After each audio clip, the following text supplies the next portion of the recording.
What you got there? A gift that I'm very, very excited about. It looks kind of cool. Came in the mail. Actually, Ezra and Benjamin came back to the bedroom where I was putting laundry away and said, "Mom, you got a big mail," and we carried it in ourselves. They actually brought this in the house by themselves. Dang. This was on my wish list. I honestly didn't expect anybody to buy it, but Caitlin, thank you so much. This is actually a little bistro set, a table and chairs for right inside the garden. Isn't that pretty? This is the back of one of the chairs. Oh, it's got roses. Yeah, isn't that beautiful? That's cool. I'm really excited about that. Well, I guess I'll be putting this together later. No, I'm about to put it together like a boss. Like a boss. After I get done making lasagna. I'd never doubt you, but I'm sure I'll be putting this together later. The gauntlet has been thrown down. You need to cook dinner. Let me handle the hardware. Alright. Well, I haven't done a vlog in a while. Ever since Jessica got back from Washington and hasn't had to travel except when we're traveling together. I kind of haven't really thought a lot about it. I've been so task oriented on getting the property ready for the new animal that's coming and getting the garden rest of the way planted and mulched and the entrance to the garden done with the rose arbor and the planter boxes and just all those details that I really wanted to finish off before we started doing garden tours this year. And I've just been moving from one task to the next, and honestly I haven't slowed down to do much video. So the beautiful Jess asked for me to take you guys around today and spend some time with you and just kind of show you what's been going on from my end. The plan that I came up with is I've got 3 major goals that I'm trying to meet for the month of May, and I'm going to take you guys around and show you, like I said, the 3 big things I'm trying to finish. Within those big things are a bunch of little tasks and little goals and other things that have to happen, but as far as the big things I want to get done by the end of this month, we're going to go take a look at all 3 of those, and I'll just tell you guys all about them. First stop on big projects, big goals for May that I'm trying to get done over the next few weeks is this behind me. This is actually my sister's house. This is also the house that my mom used to live in. When she passed back in the fall, we kind of were trying to figure out what was the best decision to do. We didn't really want to make an emotional decision, so we kind of sat on it for a while. We let Jessica's sister live here for a little bit. But then we kind of resolved and we felt like we came up with a really good idea on what we wanted to do with it long term. Most people in my family don't want to stay here because of how far out in the country it is, or because of how much it would cost them, and their jobs are all in different cities. With that being the case, we didn't really want anyone else living next door because we really need to use the land for the farm.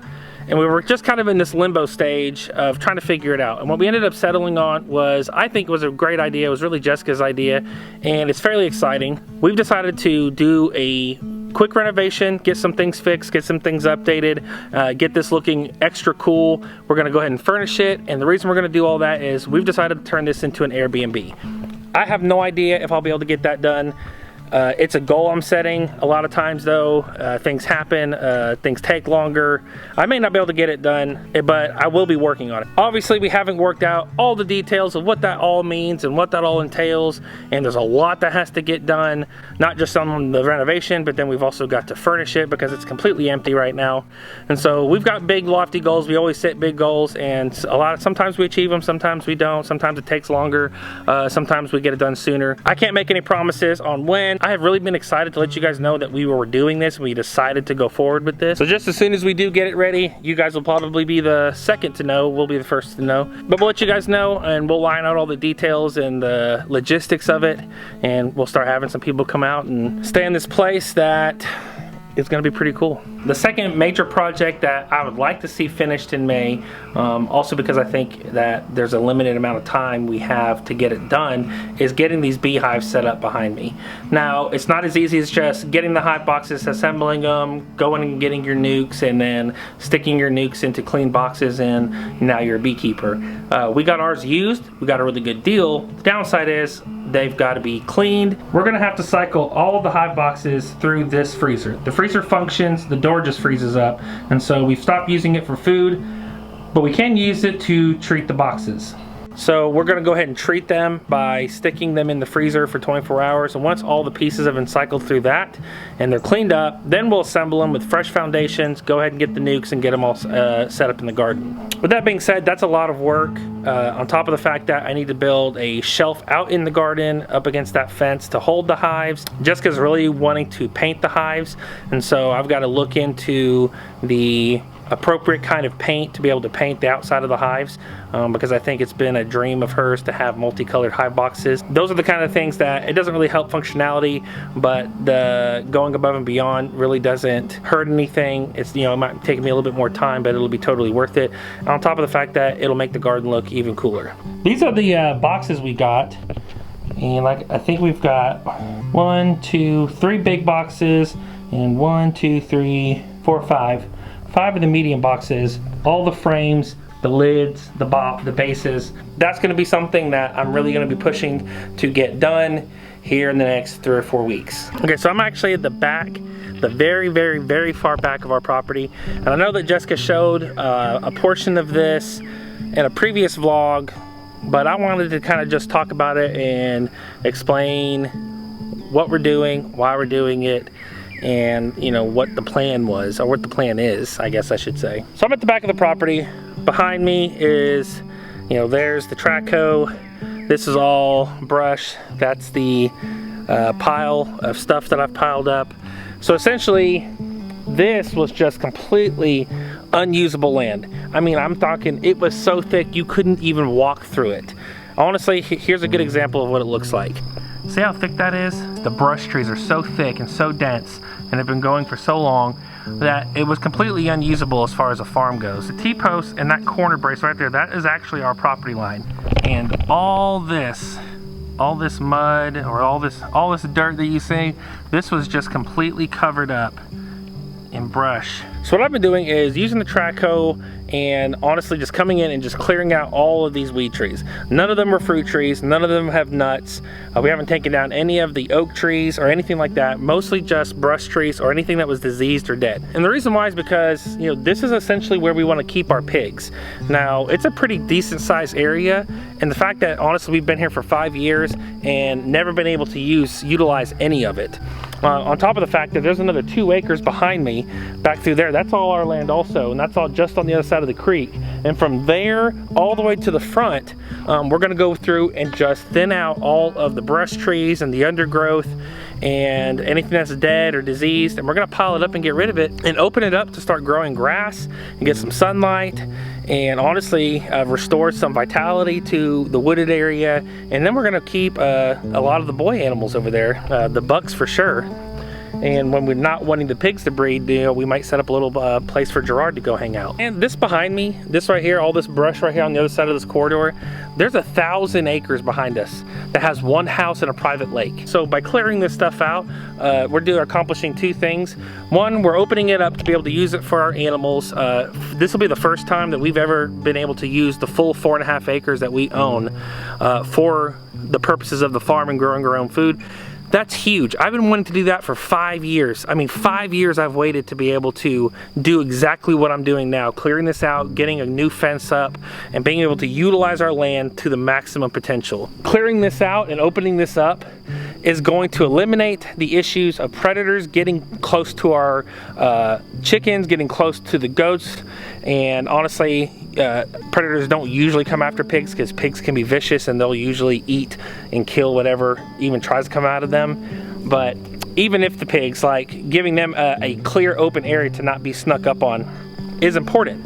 For the first time in 5 years, you know, we saw a coyote in these woods, and I'll be honest, like that kind of freaks me out. I'm not super interested in having this really thick underbrush so coyotes can sneak right up to the garden area or the chicken coop area. We're gonna clean it all up.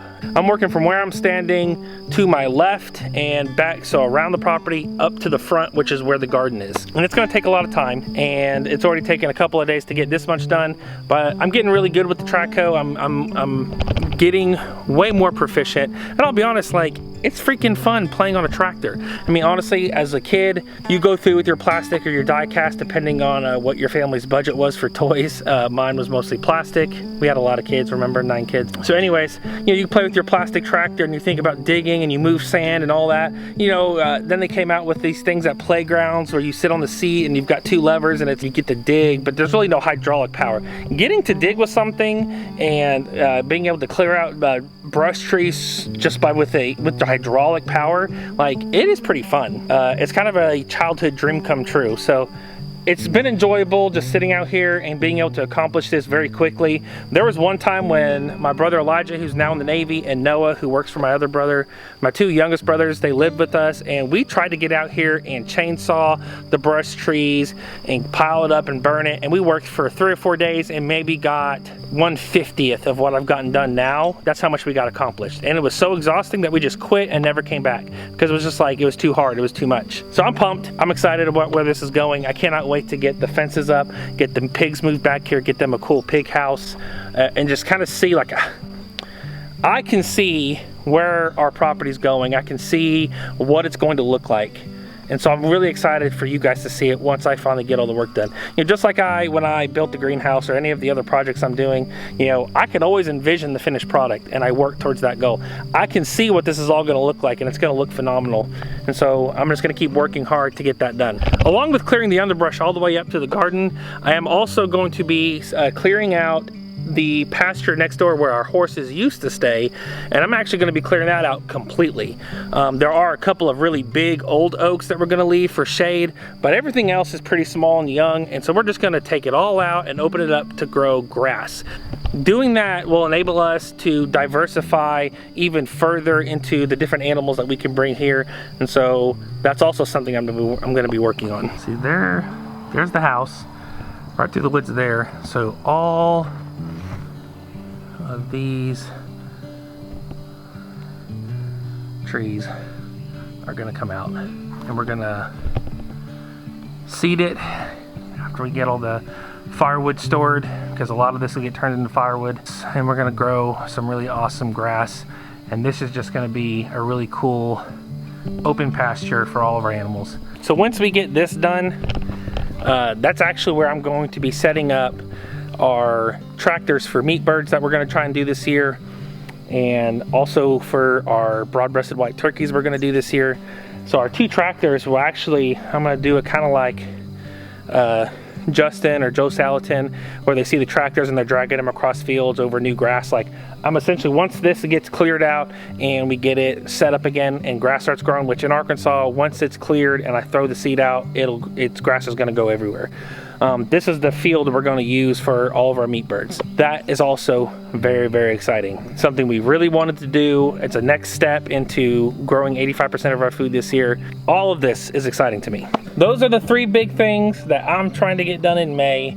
That's an update from my perspective. And honestly, I'm so task oriented that even in showing you guys what I'm trying to get done and vlogging, I'm doing it with a task. I'm doing it like a task list. Checking off, you know, showed them this, showed them this, showed them this, said this. So, sorry guys, but I like checking off I like checking my check boxes. And so I've checked off all the things that I wanted to show you. Now actually I want to go back up to the house because I've done about as much as I can do as far as talking and giving Jessica enough time to assemble that table and chairs that she so adamantly swore she was going to do. So let's go back up to the house and see if she actually got it assembled. I hope I'm not wrong. I took my time walking back. I didn't give her too much time, maybe an extra 5 or 10 minutes, just because I still don't think that she's going to be able to get that assembled. But let's go find out.